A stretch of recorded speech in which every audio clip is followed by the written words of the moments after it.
কিতাবে কালেবুর মধ্যে একটা ঘটনা বর্ণনা করা হয়েছে যে বনি ইসরায়েলের মধ্যে একটা যোগ ছিলেন হযরত মালিক ইবনে দিনার রাহমাতুল্লাহ আলাইহি। জামানার মধ্যে তারা দুইটা ভাই ছিলেন মুশরিক। দুনো ভাই তারা মূর্তির পূজা করত। এক ভাই ৭৩ বছর মূর্তির পূজা করেছে, আগুনের পূজা করেছে। এক ভাই ৭৩ বছর আগুনের পূজা করেছে, আরেক ভাই ৪৩ বছর আগুনের পূজা করেছে। এভাবে তারা উভয়জনে তারা অগ্নির পূজা যখন করতে লাগলেন, ছোট ভাইয়ের মধ্যে একবার হঠাৎ করে তার মধ্যে একবার হেদায়েতের নূর তার মধ্যে প্রবেশ করে ফেললে তার মাথার মধ্যে চিন্তা হতে লাগলো, আমরা দীর্ঘকাল যাবৎ আমরা আগুনের পূজা করতেছি, দেখি আগুন আমাদেরকে খাতির করে কিনা, আগুন দেখি আমাদেরকে খাতির করে কিনা। কারণ জাহান্নামের আগুন থেকে যদি বাঁচতে চাই তাহলে এই আগুন যদি এতদিন পূজা করতেছি যদি আমাদেরকে আগুন খাতির না করে তাহলে তো পূজা করে কোনো লাভ নাই। লাভ আছে? এবার ছোট ভাই বড় ভাইকে বললেন, ও বড় ভাই, তুমি ৭৩ বছর পর্যন্ত তুমি অগ্নির পূজা করলাম, আমি ৪৩ বছর পর্যন্ত আমি অগ্নির পূজা করলাম। যে রব্বিল আলামিন তোমাকে সৃষ্টি করেছে, আমরা তার কোনো ইবাদত বন্দেগী করলাম না। এবার দেখি আমরা পরীক্ষা করে দেখি আগুন আমাদের জন্য কি ব্যবহার করে। এবার বড় ভাই ছোট ভাইকে বললেন, ভাই আপনি আগে হাত দেন। আপনি বড় ভাই ৭৩ বছর যেহেতু আপনি অগ্নির পূজা করেছেন, আপনার সাথে আগুনের সাথে খাতির একটু বেশি কিনা। এবার ছোট বড় ভাই বলে, না তুমি আগে আগুনের মধ্যে হাত দাও।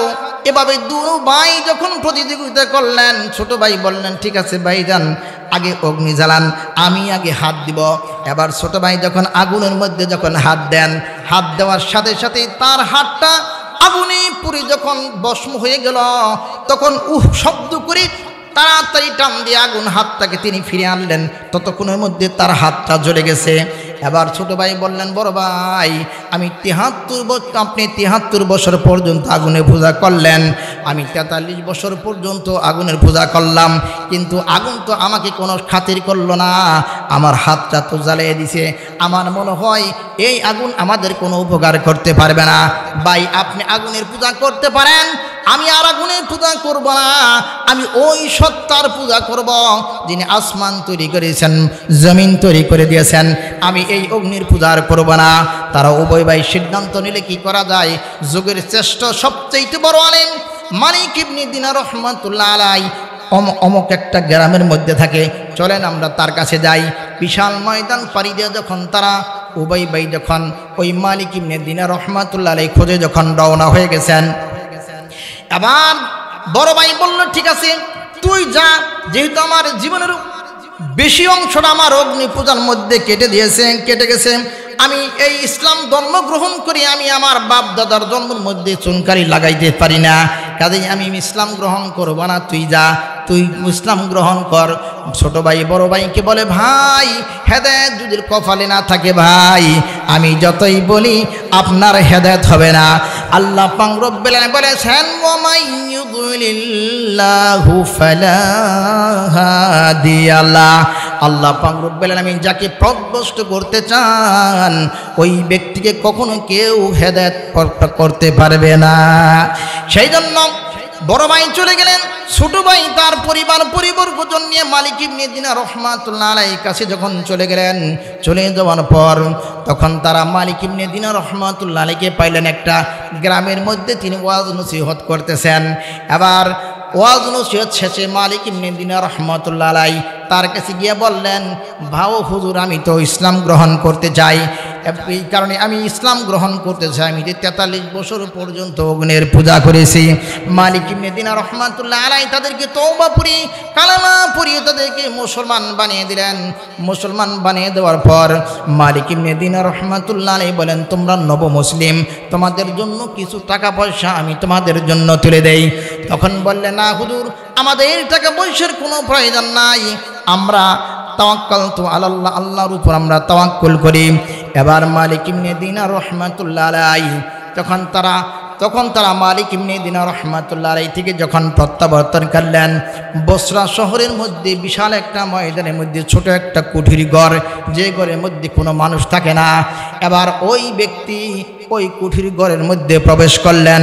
প্রবেশ করার পর তার স্ত্রী বললেন, ও স্বামী, আমরা নবমুসলিম, আমাদের কাছে তো কোনো টাকা নাই, পয়সা নাই, আপনি বাজার যান, কিছু কাজ করেন, কাজ করে আমাদের জন্য কিছু খাদ্য ক্রয় করে নিয়ে আসেন।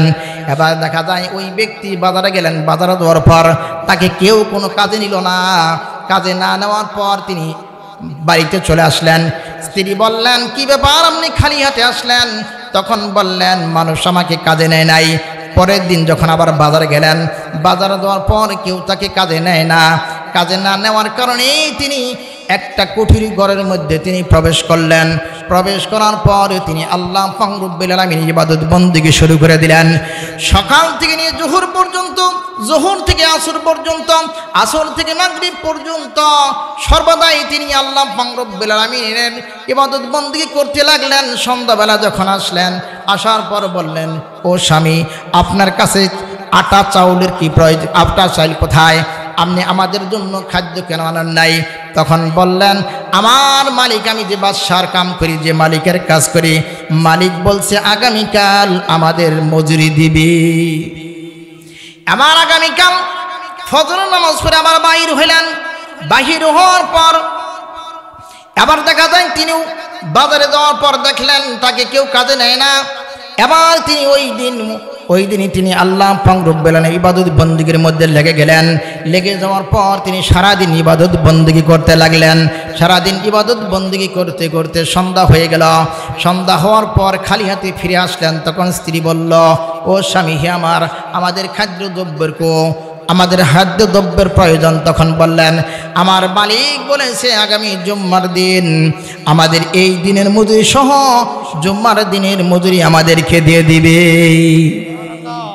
এবার শুক্রবার দিন সকাল থেকে জুম্মা পর্যন্ত ইবাদত বন্দেগী করতে লাগলেন। আল্লাহ পাক রব্বুল আলামিন দরবারে দুহাত তুলে আল্লাহ পাক রব্বুল আলামিনের কাছে কান্নাকাটি করলেন, রব্বুল আলামিন, আমরা সবে মাত্র নবমুসলিম, আমাদের ঈমান এখন পর্যন্ত আমাদের পুক্ত হয় নাই।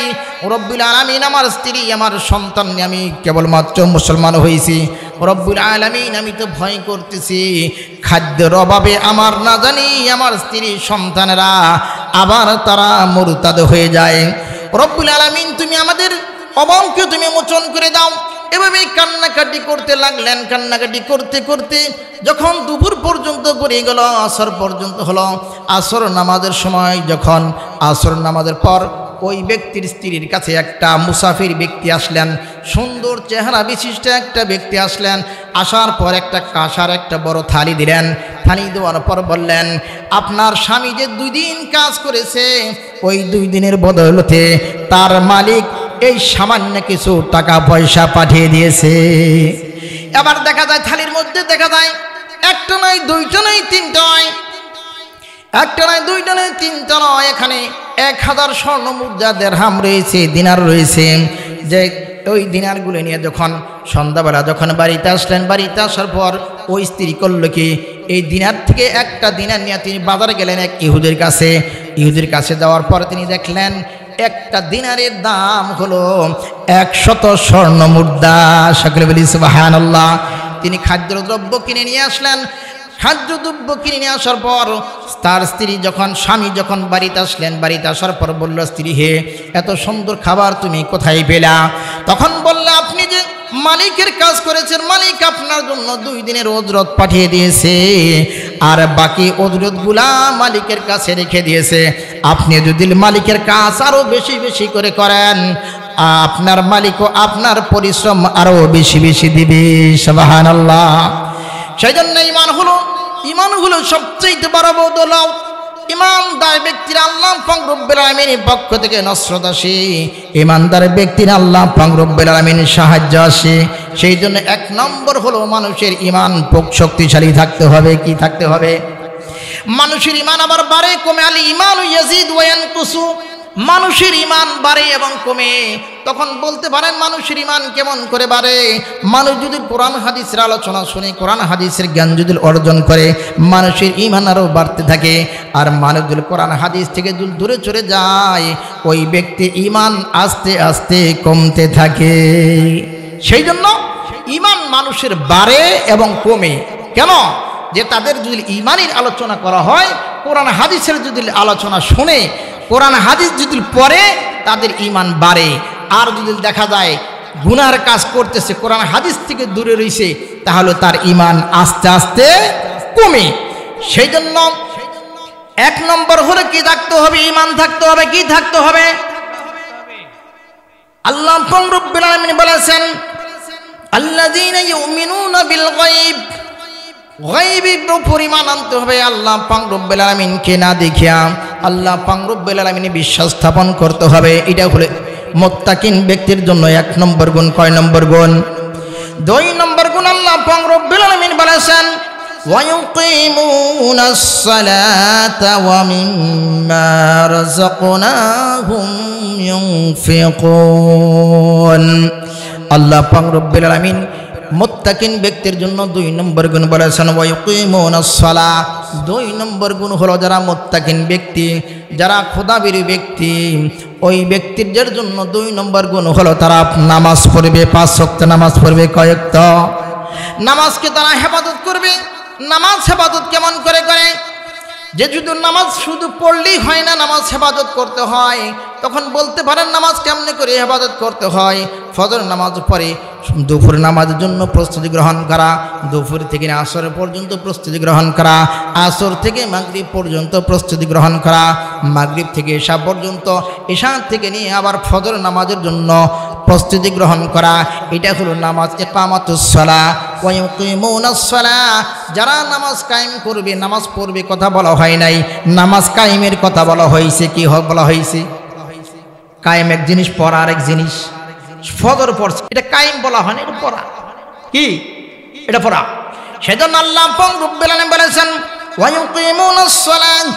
যারা নামাজ কায়েম করবে, আল্লাহ পাক রব্বুল হাদিসের মধ্যে আসছে আল্লাহ রাসূল সাল্লাল্লাহু আলাইহি সাল্লাম বলেন, বান্দা যখন ফজর নামাজ, বান্দা যখন ওযু করে, যখন সর্বপ্রথম বান্দা যখন 2টা হাত যখন দৌত করে, আল্লাহ রাসূল সাল্লাল্লাহু আলাইহি সাল্লাম হাদিসের মধ্যে বলেন ওই ব্যক্তির হাতের যে সগীরা গুনাহ আছে, ওই সগীরা গুনাহগুলো ঝরে পড়ে যায়। সকলে বলি সুবহানাল্লাহ। ওই বান্দা যখন মুখ দৌত করে, মুখ দৌত করার কারণে তার সগীরা গুনাহগুলো ঝরে যায়। ওই বান্দা যখন কুলি পর্যন্ত যখন যৌত করে, ওই বান্দা যখন কুলি করে, মুখের গুনাহ জোরে পড়ে যায়। বান্দা যখন নাকের মধ্যে 3 বার পানি দেয়, বান্দার নাকের গুনাহ জোরে পড়ে যায়। বান্দা যখন ডান হাত দৌত করে, ডান হাতের সগীরা গুনাহগুলো ঝরে যায়। বাম হাত যখন দৌত করে, বাম হাতের সগীরা গুনাহ ঝরে যায়। ওইরকমভাবে মাথা যখন মাসে করে, মাথার সগীরা গুনাহগুলো ঝরে যায়। ওইরকমভাবে তারা যখন কান মাসে করে, কানের মাসের দ্বারা আমার কানের সগীরা গুনাহগুলো ঝরে যায়। ডান পা যখন দৌত করে, ডান পায়ের সগীরা গুনাহগুলো ঝরে যায়। বাম পাও যখন দৌত করে, বাম পায়ের সগীরা গুনাহগুলো ঝরে যায়। এরকমভাবে বান্দা যখন ওযু শেষ করে যখন কালেমা শাহাদাত পড়ে, আল্লাহ রাসূল সাল্লাল্লাহু আলাইহি সাল্লাম বলেন ওই বান্দার জন্য 8টা জান্নাতের দরজা খুলে দেওয়া হলো। সে যে কোনো একটি দরজা দিয়া ওই বান্দা জান্নাতে প্রবেশ করবে। সুবহানাল্লাহ। ওই বান্দা যখন ওযু করে, যখন প্রতিটা কদমে যখন ওযু করে, যখন মসজিদের মধ্যে যায়, মসজিদে যাওয়ার কারণে আল্লাহ রাসূল বলেন ওই ব্যক্তির জন্য 10টা সগীরা গুনাহগুলো মাফ করে দেওয়া হয় এবং 10টা আমল নামায় তার জন্য লিখে দেওয়া হয়। বান্দা যখন মসজিদে গিয়ে যখন ফজরের নামাজ যখন আদায় করে, আল্লাহু আকবার বলে, তাকবীর যখন দেয়, তাকবীর দেওয়ার কারণে আল্লাহর পাক রব্বুল আলামিন হাদিসে জিবরাইলের মধ্যে আছে আল্লাহ পাক রব্বুল আলামিন বলেন এই বান্দা ঘোষণা করেছে আল্লাহু আকবার, আমি সবচেয়ে বড়, আমি সবচেয়ে বড়, আমি রব্বুল আলামিন সবচেয়ে বড়। পৃথিবীর জমিনের মধ্যে আর কোনো ব্যক্তিকে বরত্ব ঘোষণা করে নাই। ও ফেরেশতারা তোমরা সাক্ষী থাকো, বান্দা আমার বরত্ব ঘোষণা করেছে। এই বান্দা তোমরা সাক্ষী থাকো, বান্দার জিন্দেগীর গুনাহগুলি আমি মাফ করে দিলাম। সকলে বলি সুবহানাল্লাহ। ফজর নামাজ পড়ে যখন বান্দা যখন বাহির হয়, ফজর থেকে জোহর পর্যন্ত যখন সগীরা গুনাহ হয়, জোহরের নামাজ পড়ার কারণে আল্লাহ পাক রব্বুল আলামিন সগীরা গুনাহগুলো মাফ করে দেন। জোহর থেকে নিয়ে আসর নামাজ পড়ার কারণে আসর নামাজের মাঝখানে যে সগীরা গুনাহ হয়, এই সগীরা গুনাহগুলো আল্লাহ মাফ করে দেয়। আসর থেকে মাগরিব পর্যন্ত, মাগরিবের থেকে ঈশা পর্যন্ত। আবার বান্দা যখন ঈশার নামাজ পড়ে, যখন বান্দা যখন বাড়িতে যখন প্রত্যাবর্তন করে, আর বান্দা এই নিয়ত করে আগামীকাল ফজর নামাজ পড়ব, আল্লাহ রসুল বলেন বান্দা সারা রাত নফল নামাজ পড়লে যে পরিমাণ সওয়াব, তার আমল নামায় রব্বুল আলামিন ওই রকম সওয়াব লিখে দেন। তাহলে নামাজ পড়লে কি লাভ না ক্ষতি? লাভ না ক্ষতি? হাদিসের মধ্যে আছে হযরত সালমান ফারসি রাদিয়াল্লাহু তাআলা আনহু আল্লাহ রাসূল সাল্লাল্লাহু আলাইহি সাল্লামের সাথে কোথায় যাইতেছেন। আল্লাহ রাসূল সাল্লাল্লাহু আলাইহি সাল্লাম প্রচণ্ড শীতের দিনে, এই শীতের দিন যখন একটা বাগানের কাছ দিয়ে যাইতেছেন, একটা শুকনা গাছের ডালার মধ্যে আল্লাহ রসুল ধরে ঝাড়া দিলেন। ঝাড়া দেওয়ার পরে সালমানকে বললেন, ও সালমান, তুমি আমাকে প্রশ্ন করলে না কেন? আমি এই কাজ কেন করলাম? তখন সালমান ফারসি বলেন, ইয়া রাসূলুল্লাহ হাবিবাল্লাহ, আপনি এই কাজ কেন করলেন? আল্লাহ রসুল সাল্লাল্লাহু আলাইহি সাল্লাম বললেন, ও সালমান, তুমি সাক্ষী থাকো, আমার উম্মতকে জানিয়ে দাও, আমার কোনো উম্মত যদি 5 ওয়াক্ত নামাজ পড়ে, যেরকমভাবে শুকনা লাকড়িগুলা শুকনা গাছের ডালার থেকে পাতাগুলো ঝরঝর করে ঝরে যায়, আমার কোনো বান্দা যদি 5 ওয়াক্ত নামাজ পড়ে, আমি রব্বুল আলামিন ঘোষণা করেছেন ওই ব্যক্তির জন্য এইরকমভাবে গুনাহগুলো ঝরঝর করে ঝরে যায়। সকলে বলি সুবহানাল্লাহ। হযরত সালমান ফারসি রাদিয়াল্লাহু তাআলা আনহু তার সাথে সঙ্গীদেরকে নিয়ে ওইরকমভাবে কোথায় একজন সফরে যাইতেছেন। যাওয়ার পর সালমান ফারসি রাদিয়াল্লাহু তাআলা আনহু আল্লাহ রসুলের মতো ওইরকমভাবে শুকনো একটা ডাল জোরে একটা ঝাঁকি দিলেন। ঝাঁকি দেওয়ার কারণে সমস্ত পাতাগুলো ঝরঝর করে ঝরে যায়। তখন তার সাথীকে জিজ্ঞাসা করলেন, ও আমার সাথীরা, আপনারা কেন প্রশ্ন করলেন না আমি এই কাজ কেন করলাম? তখন বললেন, ভাই সালমান, আপনি এই কাজ কেন করলেন? সালমান ফারসি রাদিয়াল্লাহু তাআলা বলেন, হা কাযা রাসূলুল্লাহ সাল্লাল্লাহু আলাইহি ওয়াসাল্লাম, আমি একদিন আল্লাহ রাসূল সাল্লাল্লাহু আলাইহি ওয়াসাল্লামের সাথে ছিলাম। আল্লাহ রাসূল সাল্লাল্লাহু আলাইহি ওয়াসাল্লাম এইরকম ভাবে শুকনা গাছের ডালাটা ঝাঁকা দেওয়ার সাথে সাথে পাতাগুলো ঝরঝর করে ঝরে যায়। আল্লাহ রাসূল বলেছেন, আমার কোনো উম্মত যদি 5 ওয়াক্ত নামাজ পড়ে, আল্লাহ পাক রব্বুল আলামিন ওই বান্দার এরকম ভাবে গুনাহগুলো ঝরঝর করে ঝরে যায়। যখন বান্দা 5 ওয়াক্ত নামাজ পড়ে, ওই বান্দার মধ্যে কোনো গুনাহ থাকতে পারে না। এই বান্দা মৃত্যুবরণ করতে দেরি হবে, ওই বান্দার জান্নাতের মধ্যে প্রবেশ করতে আল্লাহ পাক রব্বুল আলামিন দেরি করবেন না। সেই জন্য আমাদের কি করতে হবে? 2 নম্বর হলো নামাজ পড়তে হবে। কি পড়তে হবে? নামাজ পড়তে হয়। অনেকে বলে, হুজুর নামাজ পড়বো, সেজদা দিব কোন জায়গায়? বলে কিনা? কয় হুজুর নামাজ পড়বো, সেজদা দিব কোন জায়গায়? আবার বলে যে নামাজ পড়বো জীবনে একবার। কয়বার? জীবনে একবার নামাজ পড়বো।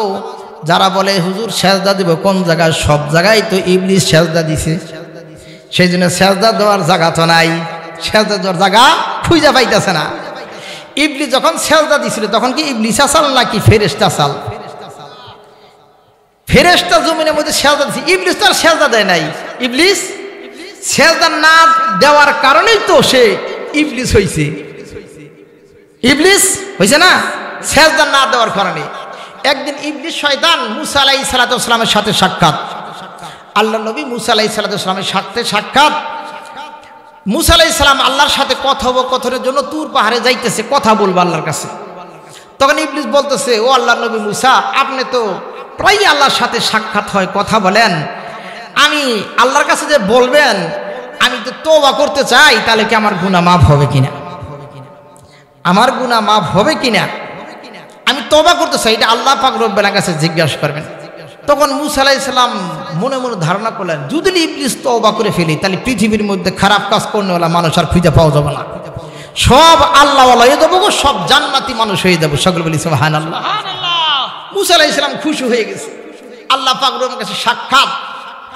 তখন আল্লাহ পাক রব্বুল কাছে বলে, ও রব্বুল আলামিন, পথিমধ্যে ইবলিস আমাকে একটা কথা বলেছে, রব্বুল আলামিন, ইবলিস শয়তান তওবা করতে চায়, ও রব্বুল আলামিন, আপনি ইবলিসের তওবা কবুল করবেন কিনা? আল্লাহ পাক রব্বুল আলামিন বলেন, ও মুসা, ইবলিস তোমাকেও ধোঁকা দিয়েছে। কি দিছে? ইবলিস তোমাকেও ধোঁকা দিয়েছে, কারণ ইবলিস কখনো তওবা করবে না, কারণ ইবলিস সাজদা না করার কারণে শয়তান হয়ে গেছে, মারদুদ শয়তান হয়ে গেছে। এই ইবলিস কখনো তওবা করবে না, ইবলিস তোমাকে ধোঁকা দিয়েছে। তখন মুসা আলাইহিস সালাতু ওয়াস সালাম বললেন, রব্বিল আলামিন, ইবলিস যেহেতু তওবা করতে চাইছে, তার তওবার রাস্তাটা কি আমাকে একটু বলে দেন। এবার আল্লাহ পাক রব্বিল আলামিন বললেন, ও মুসা, ইবলিসের জন্য একটা রাস্তাই খোলা আছে, যে আদম আলাইহিস সালাতু ওয়াস সালামকে সাজদা না করার কারণে ইবলিস শয়তান হয়েছে। ওই আদম আলাইহিস সালাতু ওয়াস সালামের কবরের কাছে যাইয়া একটা সেজদা দিলে ইবলিস করে, আমি তার জিন্দেগীর গুনাহগুলি মাফ করে দেব। মুসা আলাইহিস সালাতু ওয়াস সালাম খুশি হয়ে গেলেন, মনের মধ্যে খুশি। ইবলিস তো সাধারণ এই কাজটা করবেন, এটা তো আর ফেরত দিবেন না। এবার ইবলিসের সাথে রাস্তার মধ্যে সাক্ষাৎ, আল্লাহর নবী মুসা, আপনার সাথে আল্লাহর সাথে কথাটা কি হয়েছে, আমার কথা বলেছেন কিনা? তখন মুসা আলাইহিস সালাতু ওয়াস সালাম বললেন, হ্যাঁ, আমি আপনার কথা বলেছি, তবে একটা রাস্তা আপনার খোলা আছে। যখন ইবলিস বললেন সেই রাস্তাটা কি, তখন বললেন যে আদমকে সেজদা না করার কারণে আপনি মারদুদ হয়ে গেছেন, সেই আদমের কবরের কাছে যায় যদি একটা সেজদা দেন, আপনার তওবা আল্লাহ পাক রব্বুল আলামিন কবুল করে নেবেন। এবার ইবলিস বললেন, ও মুসা, তুমি কেমন করে জানলে, কেমন করে তুমি বুঝতে পারলে, ধারণা করতে পারলে আমি আদমের কবরের কাছে গিয়ে সেজদা করব? যে আদমকে আমি জীবিত অবস্থায় সেজদা করতে চাই নাই, সেজদা করি নাই, সেই আদম ময়রা মাটির সাথে পচে গেছে, এই পচা আদমকে আমি সেজদা করব না।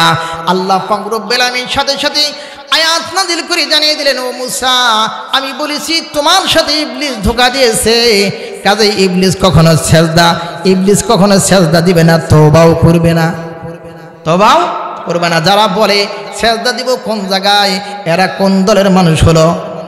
কোন দলের? ওই ইবলিসের দলের মানুষ হলো। আবার কিছু মানুষ বলে, হুজুর সেজদা দেব জীবনে একবার, কয়বার? একবার। আমি জানি না তাদের কপালে সেজদা নসিব হবে কিনা, তারা ঈমান নসিব হবে কিনা, তারা ঈমান নিয়ে মরতে পারবে কিনা সেটা আমি জানি নাই। আপনাদের সম্মুখে ছোট্ট একটা আমি হাদিস বলি। আল্লাহ রাসূল সাল্লাল্লাহু আলাইহি সাল্লাম কোনো একটা যুদ্ধ থেকে প্রত্যাবর্তন করতেছেন। আল্লাহ রাসূল সাল্লাল্লাহু আলাইহি সাল্লাম কোনো একটা যুদ্ধ থেকে প্রত্যাবর্তন করতেছেন। যুদ্ধ থেকে প্রত্যাবর্তন করার পর প্রতীকের মধ্যে আল্লাহ রাসূল হাঁটতে হাঁটতে হাঁটতে হাঁটতে ক্লান্ত হয়ে গেছেন। হযরত আলী রাদিয়াল্লাহু তাআলা আনহু আল্লাহ রাসূলের সাথে রয়েছেন। আল্লাহ রাসূল বললেন, ও আলী হে, আমি রাসূল হাঁটতে হাঁটতে ক্লান্ত হয়ে গেছি, সামনে যদি কোনো একটা গাছ পাও, ওই গাছের নিচে তুমি বসে যাবা, আমি রাসূল তোমার রানের উপর মাথা রেখে আমি একটু আরাম করব। এভাবে তারা চলতে চলতে চলতে চলতে বিশাল একটা ময়দানের মধ্যে তারা যখন চলে আসলেন, ময়দানের মধ্যে দেখলেন একটা গাছ, একটা ছায়াদার গাছ সেখানে আছে। আল্লাহ রাসূল সাল্লাল্লাহু আলাইহি সাল্লাম সেখানে কাফেলাদেরকে বিরতি গ্রহণ করার জন্য অনুমতি দিলেন। সমস্ত কাফেলারা বিরতি গ্রহণ করলেন। বিরতি গ্রহণ করার পর সকলেই তারা ওযু করলেন, ওযু করে নামাজ পড়লেন। নামাজ পড়ার পর সকলে কিছু খানা পিনা করে সকলে আরামের জন্য একটু বিশ্রাম নিলেন। আল্লাহ রাসূল সাল্লাল্লাহু আলাইহি সাল্লাম হযরত আলী রাদিয়াল্লাহু তাআলা আনহু রানের উপর মাথা রেখে আল্লাহ রাসূল সাল্লাল্লাহু আলাইহি সাল্লাম যেই মাত্র মাথা রেখে একটু আরাম করতে লাগলেন, অমনি আল্লাহ রাসূল ঘুমিয়ে গেছেন। 1 ঘন্টা না 2 ঘন্টা না 3 ঘন্টা না, এইভাবে ঘুমাইতেছেন। ইতিমধ্যে আসরের সময় হয়ে গেছে, কিন্তু আল্লাহ রাসূল সাল্লাল্লাহু আলাইহি সাল্লাম ঘুম থেকে জাগ্রত হচ্ছেন না। হযরত আলী রাদিয়াল্লাহু তাআলা আনহু পেরেশান হয়ে গেলেন। যদি এই মুহূর্তে আল্লাহ রাসূলকে ডাক দেওয়া হয় তাহলে বেয়াদবি হয়ে যাবে, আর ডাক না দিলেও নামাজটা কাজা হয়ে যাবে। কি হয়ে যাবে? নামাজ কাজা হয়ে যাবে। আমি আলী রাদিয়াল্লাহু তাআলা আনহু মুসলমান হওয়ার পরে জীবনে কখনো নামাজ কাজা দেই নাই। আল্লাহ রাসূল সাল্লাল্লাহু আলাইহি সাল্লাম কখনো নামাজ কাজা দেয় নাই। সাহাবায়ে কেরামরাও কখনো নামাজ কাজা দেয় নাই। আজকে মনে হয় আল্লাহ রাসূলের কারণে আমার নামাজটা কাজা হয়ে যাবে। এইভাবে চিন্তা করতে লাগলেন, কিন্তু আল্লাহ রাসূল সাল্লাল্লাহু আলাইহি সাল্লাম ঘুম থেকে জাগতেছেন না। এইভাবে এমন অবস্থা হয়ে গেল, সূর্যরা ডুবু বা পশ্চিম দিকে লালিমা রং হয়ে গেছে। হযরত আলী রাদিয়াল্লাহু তাআলা আনহু পেরেশান হয়ে গেছেন, তার চেহারা হলুদ বর্ণ হয়ে গেছে। মনে হয় আজকে রাসূলের কারণে আমি নামাজটা পড়তে পারলাম না, আমার নামাজটা কাজা হয়ে গেছে। এইভাবে চিন্তা করতে করতে করতে করতে বিভোর হয়ে গেলেন। বিভোর হয়ে যাওয়ার পর হযরত আলী রাদিয়াল্লাহু তাআলা আনহুর চোখে দিয়া পানি বাহির হয়ে গেল। এইভাবে 2 ফোঁটা চোখের পানি আল্লাহ রাসূল সাল্লাল্লাহু আলাইহি ওয়াসাল্লামের যখন চেহারা মোবারকের মধ্যে পড়লেন, সাথে সাথে আল্লাহ রাসূল ঘুম থেকে জেগে গেলেন। তখন বললেন, আলী তুমি কাঁদতেছো কেন? কোনো শত্রু তোমার উপর আক্রমণ করলো নাকি? তখন বললেন, না ইয়া রাসূলুল্লাহ, আমাকে কোনো শত্রু আক্রমণ করে নাই। ইয়া রাসূলুল্লাহ, হাবিবাল্লাহ, আপনি পশ্চিমের দিকে তাকিয়ে দেখেন, সূর্যটা অস্ত অস্ত যায় যায় বাব হয়ে গেছে। আমি নামাজ পড়তে পারিনি, আপনি রাসূলের নামাজ পড়তে পারেন না। ইয়া রাসূলুল্লাহ, হাবিবাল্লাহ, আসরের নামাজ কাজা হয়ে যাইতেছে। এই চিন্তায় বিভোর হয়ে আমার চোখ দেয়া পানি বাইরে হয়ে গেছে, আমার চেহারা হলুদ বর্ণ হয়ে গেছে। তখন আল্লাহ রাসূল বললেন, আলী চিন্তার কোনো কারণ নাই, আল্লাহ পাক রব্বুল আলামিন আমি রাসূল সাল্লাল্লাহু আলাইহি সাল্লামকে কেমন ধরনের মর্যাদা দিয়েছেন একটু তাকিয়ে দেখো। এবার আল্লাহ রাসূল সাল্লাল্লাহু আলাইহি সাল্লাম পশ্চিম দিকে সাজদা করে আল্লাহ পাক রব্বুল আলামিনের দিকে হাত উত্তোলন করে আল্লাহ পাক রব্বুল আলামিনের কাছে দোয়া করলেন, রব্বুল আলামিন আমি রাসূল নামাজ পড়তে পারি নাই, আমার আলীও নামাজ পড়তে পারে নাই, সূর্য যা অস্ত যায় যায় বাব হয়ে গেল। রব্বুল আলামিন আসরের সময় যখন ছিল ওই অবস্থায় তুমি সূর্যটা এনে দাও। সকলে বলি সুবহানাল্লাহ। হযরত আলী রাদিয়াল্লাহু তাআলা বলেন, আল্লাহ রাসূল সাল্লাল্লাহু আলাইহি ওয়াসাল্লাম দোয়া করতে দেরি হয়ে গেছে। সূর্যের সাথে সাথে আসরের সময় যেখানে ছিল ওখানে আসতে আর দেরি হয় নাই। সেখানে আলী রাদিয়াল্লাহু তাআলা আনহু তখন ডাক দিয়ে বলেন, ও পৃথিবীর মানুষেরা, তোমরা পৃথিবীর মধ্যে দেখো, তোমরা পৃথিবীর রাজত্ব তোমরা করো, কিন্তু আল্লাহ পাক রব্বুল আলামিন আমাদের নবীকে কেমন ধরনের মর্যাদা দিয়েছেন তোমরা তাকে দেখো। আল্লাহ রাসূল সাল্লাল্লাহু আলাইহি ওয়াসাল্লামের মর্যাদার কারণে, দোয়ার কারণে আজকে আসরের সময় যে সূর্যটা ছিল ওই জায়গায় সূর্য এসে গেছে। শাকর বলি সুবহানাল্লাহ। কাদের কুদুম রন্তদারি বরকামাল আনতা রব্বি আনতা হাসবি জুল জালাল তুহি কাদের জলিলুল্লাহ জাহাদার বহর হালে তুহি মেরা নিগাবান আলহামদুলিমান কদ্দর খায়রাও আখবালা আলহামদুলিমান কদ্দর খায়রাও আখবালা والشكر لمن صور حسنا وجمالا والشكر لمن صور حسنا وجمالا شفيع الأمم हमारा नबी रोज क़यामत शफ़ाअत करेगा अल्लाह के पास हम गुनाहगार उम्मत। যে নবীকে আল্লাহ পাক রব্বুল আলামিন সৃষ্টি না করলে আসমান সৃষ্টি করতেন না, জমিন সৃষ্টি করতেন না। সেই নবী জীবনে কখনো নামাজ কাজা দেয় নাই, সাহাবায়ে কিরামরা কখনো নামাজ কাজা দেয় নাই। যত বড় পীর হোক না কেন, কুতুব আব্দাল গাউস হোক না কেন, তারা জীবনে নামাজ কামা দেয় নাই। আমি আর তুমি নবু আর সবু বলি জীবনে নামাজ পড়ব একবার, আমার কপালে তোমার কপালে নামাজ সেইটা নাও হতে পারে, ঠিক কিনা? সেই জন্য নামাজ পড়তে হবে। মুত্তাকিনদের জন্য 2 নম্বর গুণ হলো নামাজ পড়তে হবে। ওয়া ইউকিমুনাস সালাহ, মুত্তাকিনদের জন্য 2 নম্বর গুণ হলো কি? নামাজ। কি? আর অনেকে ভাই হুজুর নামাজ না পড়লাম ঈমান ঠিক আছে, বেটকে দেয় কয় কি জানে, হুজুর নামাজ না পড়লাম ঈমান ঠিক আছে। এইবার তোর ঈমানই নাই, তোর ঈমান ঠিক থাকে কেউ গিরে? ঈমান থাকলে সে ঠিক থাকবো, ঈমান না থাকলে ঠিক থাকে কি বাকিরা? সেই জন্য যার নামাজ নাই তার কিচ্ছুই নাই। হাদিসের মধ্যে বলেছে কিয়ামতের ময়দানে আল্লাহ পাক রব্বুল আলামিন সর্বপ্রথম বান্দার আমলের মধ্যে নামাজের হিসাব নেবেন। কি নেবেন? আউয়ালু মা ইউহাসাবু বিহি আবদুল ইয়াউমাল কিয়ামাতিস সালাহ। বান্দার কিয়ামতের দিন আল্লাহ পাক রব্বুল আলামিন সর্বপ্রথম নামাজের হিসাব নেবেন। কে এর হিসাব নেবেন? সেই জন্য আমাদের নামাজ পড়তে হবে কয়বার? কয়বার পড়ব না গো? 5 বার। আমি নামাজ পড়তে রাজি আছি, দেখে কারা কারা রাজি আছি? আল্লাহু আকবার। আল্লাহ পাক রব্বুল আলামিন কবুল করে, সকলে বলে আমিন। নামাজ পড়তে হবে 5 বার। নামাজ পড়লে বান্দা সরাসরি জান্নাতে চলে যাবে, বলছি না? সেই জন্য 2 নম্বর গুণ হলো নামাজ পড়তে হবে। ওয়া ইউকিমুনাস সালাহ, 2 নম্বর গুণ হলো নামাজ পড়তে হবে।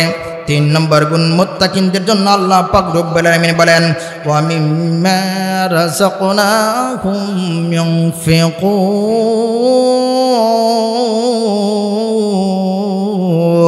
আল্লাহু আকবার। 3 নম্বর গুণ আল্লাহ পাক রব্বুল আলামিন বলেছেন ওয়া মিম্মা রাযাকনাহুম ইউনফিকুন। 3 নম্বর গুণ হলো মুত্তাকিনদের জন্য আল্লাহ পাক রব্বুল আলামিন 3 নম্বর গুণ বর্ণনা করা হয়েছে তোমরা ওয়া মিম্মা রাযাকনাহুম আল্লাহর দেওয়া রিজিকদের থেকে আল্লাহর দেওয়া রিজিক থেকে তোমরা এক অংশ আল্লাহর রাস্তায় খরচ করে দিবা। সকলে বলি সুবহানাল্লাহ। আল্লাহর রাস্তায় খরচ করতে হবে, এক অংশ আল্লাহ পাক রব্বুল আলামিন খরচ করতে হবে, আল্লাহর রাস্তায় খরচ করতে হবে। সেই খরচটা এখানে হাদিসের মধ্যে আসছে, সেই খরচ ওয়া মিম্মা রাযাকনাহুম ইউনফিকুন, এক অংশ আল্লাহর রাস্তায় খরচ করবা। কেমন করে খরচ করবা? যে এক অংশ এরকমভাবে খরচ করবা, আল্লাহর দেওয়া মালের মধ্যে থেকে তোমরা খরচ করবা, কিছু দান খয়রাত করবা, সদকা দিবা। কি দিবা? কিছু সদকা দিবা। ফরজ যাকাত থাকলে যাকাত দিবা। এরকমভাবে মালের যদি হজ থাকে যদি হজ করবা, এরকমভাবে তোমরা একটা অংশ আল্লাহ পাক রব্বুল আলামিন রাস্তায় তোমরা খরচ করবা। আল্লাহ পাক রব্বুল আলামিন বান্দাকে মাল এবং সন্তান দিয়া বান্দাকে আল্লাহ পাক রব্বুল আলামিন পরীক্ষা করেন ওয়ালা ইয়াবলুওয়ান্নাকুম বিশাইইন মিনাল খাউফি ওয়াল জু'i ওয়া নাকসিম মিনাল আমওয়ালি ওয়াল আনফুসি ওয়াস সামারাত ওয়া বাশশিরিস সাবিরিন। আল্লাহ পাক রব্বুল আলামিন বান্দার মাল এবং সন্তান সন্ততি দিয়ে আল্লাহ পাক রব্বুল আলামিন বান্দাকে পরীক্ষা করেন যে বান্দাকে আমি রব্বুল আলামিন সম্পদ দিলাম, বান্দাকে আমি টাকা পয়সা দিলাম, ধন দৌলত দিলাম, বান্দা দেখি আমার রাস্তায় খরচ করে কিনা। এই বান্দা যদি আল্লাহ পাক রব্বুল আলামিন রাস্তায় যদি খরচ করে, বান্দাকে আল্লাহ পাক রব্বুল আলামিন মাল আরো বাড়িয়ে দেয়। সকলে বলি সুবহানাল্লাহ। আল্লাহ পাক রব্বুল আলামিন বলেন লা ইন শাকারতুম লা আযীদান্নাকুম ওয়া লা ইন কাফারতুম ইন্না আযাবি লাশাদীদ। আল্লাহ পাক রব্বুল আলামিন বলেন যে বান্দা আমার দেওয়া নিয়ামত পাইয়া বান্দা যখন শুকরিয়া জ্ঞাপন করে, আমি রব্বুল আলামিন ওই বান্দার মাল দৌলত বাড়িয়ে দেই। সকলে বলি সুবহানাল্লাহ। হাদিসের মধ্যে আছে আল্লাহ পাক রব্বুল আলামিন তিনজন ব্যক্তিকে আল্লাহ পাক রব্বুল আলামিন পরীক্ষা করলেন। আল্লাহ পাক রব্বুল আলামিন তিনজন ব্যক্তিকে মাল দিয়ে পরীক্ষা করলেন। হাদিসের মধ্যে আছে তার মধ্যে একজন ব্যক্তিকে আল্লাহ পাক রব্বুল আলামিন বনি ইসরাইলের মধ্যে তিনজন ব্যক্তি ছিলেন। একজন ব্যক্তি ছিলেন অন্ধ, কি অন্ধ মানুষ ছিলেন, কানা। আরেকজন মানুষ ছিলেন কুষ্ঠরোগী, শরীরের মধ্যে কুষ্ঠরোগী থাকত। আরেকজন মানুষ ছিলেন টাকওয়ালা মানুষ ছিলেন, যে মানুষের মাথার মধ্যে চুল নাই, তাকে টাকওয়ালা বলে না, টাকওয়ালা মানুষ যিনি মাথার মধ্যে চুল নাই। আল্লাহ পাক রব্বুল আলামিন তিনজন ব্যক্তিকে আল্লাহ পাক রব্বুল আলামিন পরীক্ষা করলেন। কি পরীক্ষা করলেন? আল্লাহ পাক রব্বুল আলামিন ফেরেশতাকে পাঠিয়ে দিলেন, জিবরাইল আলাইহিস সালাতু ওয়াস সালামকে পাঠিয়ে দিলেন, যাও ওই কুষ্ঠরোগীর কাছে যাও। কুষ্ঠরোগীর কাছে যখন আসলেন, আসার পরে বললেন, ভাই আপনি কেমন আছেন? তখন বললে আমি তো বেশি ভালো না। কে? মানুষ আমাকে ধরে ধরে সেই করে, মানুষ আমাকে ভালোবাসে না। কারণটা কি? কারণটা হলো আমি কুষ্ঠরোগী মানুষ, আমার কাছে মানুষ ভিড়ে না, আমার কোনো দাম নাই। তখন বললেন, ভাই আপনি কি চান? তখন বললেন, আমি এই রোগ থেকে আমি চিরমুক্তি চাই, এই রোগ থেকে আমি চিরমুক্তি চাই। এবার জিবরাইল আলাইহিস সালাম আল্লাহ পাক রব্বুল আলামিনের পক্ষ থেকে ফয়সালা হয়ে গেছে। হাতের মধ্যে যখন হাত দিয়া যখন শরীরের মধ্যে একটা পোজ দিয়েছেন, তার সারা শরীরটা ভালো হয়ে গেছে। সুবহানাল্লাহ কবেন না বাজ্যে কবেন? তার সারা শরীরটা ভালো হয়ে গেছে। তখন জিবরাইল আলাইহিস সালাম বললেন, ভাই আপনার সম্পদের মধ্যে কোনটা সবচেয়ে প্রিয়? তখন বললেন, উট আমার কাছে সবচেয়ে প্রিয়। তখন জিবরাইল আলাইহিস সালাম একটা গাভী নুটনি দিলেন, নুটনি দিয়া বরকতের জন্য দোয়া করে দিলেন যে আল্লাহ পাক রব্বুল আলামিন উটনির মাধ্যমে তোমার এই ময়দানটা তোমার পরিপূর্ণ করে দেখ। এভাবে যখন তারা প্রথম ব্যক্তির থেকে চলে আসলেন দ্বিতীয় ব্যক্তির কাছে, অন্ধ ব্যক্তির কাছে এসে বললেন, ভাই আপনি কেমন আছেন? তখন বললেন যে ভাই আমি তো ভালো না। কে? আল্লাহ পাক রব্বুল আলামিন আমাকে সৃষ্টি করেছেন, আল্লাহ পাক রব্বুল আমিন আমাকে সৃষ্টি করেছেন, আমি দুনিয়ার নিয়ামত আমি দেখতে পাই না, এই দুনিয়া কেমন করে সৃষ্টি করেছেন, সুন্দর কি অসুন্দর আমি জানি না। আল্লাহ পাক রব্বুল আমিন আমাকে আমার দুইটা চোখ নিয়ে গেছেন। তখন বললেন, ভাই আপনি কি চান? তখন বললে, আমি কিছুই চাই না, আমার দুইটা চোখের পাওয়ার জন্য আল্লাহ ফিরিয়ে দেয়। তখন জিবরাইল আলাইহিস সালাম তার হাত ওই অন্ধ ব্যক্তির উপর মাসি করার সাথে সাথে তার দৃষ্টি ফিরে পেল। ফিরে পাওয়ার পর তখন বললেন, আপনার কাছে কোন জিনিস সবচেয়ে প্রিয়? তখন বললে, আমার কাছে গাভী সবচেয়ে প্রিয়। তখন ওই ব্যক্তিকে গাভীন একটা গাভী দিয়ে আল্লাহ পাক রব্বুল আলামিনের কাছে বরকতের দোয়া করলেন। এবার তৃতীয় ব্যক্তির কাছে গেলেন। তৃতীয় ব্যক্তির কাছে যাওয়ার পর বললেন, ভাই আপনি কেমন আছেন? তখন বললে, ভাই আমি ভালো না। ভাই কেন? আমার এই জন্য ভালো না, আমার মাথার মধ্যে চুল নাই, আমাকে কেউ মেয়ে বিবাহ দিতে চায় না, আমার কাছে কেউ মেয়ে বিবাহ দিতে চায় না, মানুষ আমার থেকে দূরে থাকে, আমি মানুষের কাছে অপছন্দ, কেউ আমাকে পছন্দ করে না। আমি তখন বললেন, ভাই আপনি কি চান? কয়, আমি চাই আমাকে যেন এই টাকওয়ালার থেকে সুন্দর চুল যেন আমার মাথায় গজায় যায়। তখন জিবরাইল আলাইহিস সালাম মাথার মধ্যে হাত দিলেন, হাত দেওয়ার সাথে সাথে চুলটা গজে গেল। এবার আল্লাহ পাক রব্বুল আমিন জিবরাইল আলাইহিস সালাম বললেন, ভাই আপনি কি চান? তখন বললেন, ভাই আমি কিচ্ছুই চাই না, আমাকে কিছু ছাগল দিন। তখন একটা ছাগল দিলেন, বরকতের জন্য দোয়া করলেন, আল্লাহ পাক রব্বুল আলামিন তোমার এই ময়দানটা পরিপূর্ণ করে দেখ। এভাবে জিবরাইল আলাইহিস সালাম আল্লাহ পাক রব্বুল আলামিনের হুকুমে যখন তাদের সম্পদে যখন পরিপূর্ণ হয়ে গেল, ময়দান ভর্তি হয়ে গেল, জিবরাইল আলাইহিস সালাম আবার ওই প্রথম ব্যক্তির কাছে গেলেন। উট ময়দান ভর্তি হয়ে গেছে, অনেক ধনী হয়ে গেছে, বড় লোক হয়ে গেছে। তখন বললেন, ভাই আমি মুসাফির মানুষ, আমার কোনো টাকা পয়সা নাই, আমি বাড়িতে যাব, আমার কোনো টাকা পয়সা নাই, আল্লাহর রাস্তে একটা উট আমাকে সাহায্য করুন, একটা উট আমাকে দান করুন। তখন ওই ব্যক্তি বললেন, ভাই আমি কেমন করে? একটু সামনের দিকে আগে আসেন আর জিকির করেন, লা ইলাহা ইল্লাল্লাহ। মাশাআল্লাহ, ভর্তি হয়ে গেছে, সামনের দিকে চলে আসেন। লা ইলাহা ইল্লাল্লাহ। সামনের দিকে আসেন। হাদিসের মধ্যে আছে, এক ভাইয়ের জন্য আরেক ভাই যে ব্যক্তি জায়গা করে দিল, সেজন্য জান্নাতের মধ্যে জায়গা করে দিল। সকলে বলি সুবহানাল্লাহ। জিকির করেন আর আগে আসেন, লা ইলাহা ইল্লাল্লাহ, লা ইলাহা ইল্লাল্লাহ। আসেন কানের মধ্যে বসেছেন, গুটি ধরে বসেছেন, আসেন এই কানের মধ্যে বসেছেন, আসেন। লা ইলাহা ইল্লাল্লাহ, জোরে লা ইলাহা, লা ইলাহা ইল্লাল্লাহ। আরে জাকারিয়া নবী জিকির করে, জাকারিয়া নবী জিকির করে, করাতের নিচে শুয়া, লা ইলাহা ইল্লাল্লাহ। ভাই আগে আসেন, বলছে রয়েছে ভাই, আসেন। লা ইলাহা ইল্লাল্লাহ। হরে ইব্রাহিম নবী জিকির করে, ইব্রাহিম নবী জিকির করে, অগ্নিকুণ্ডে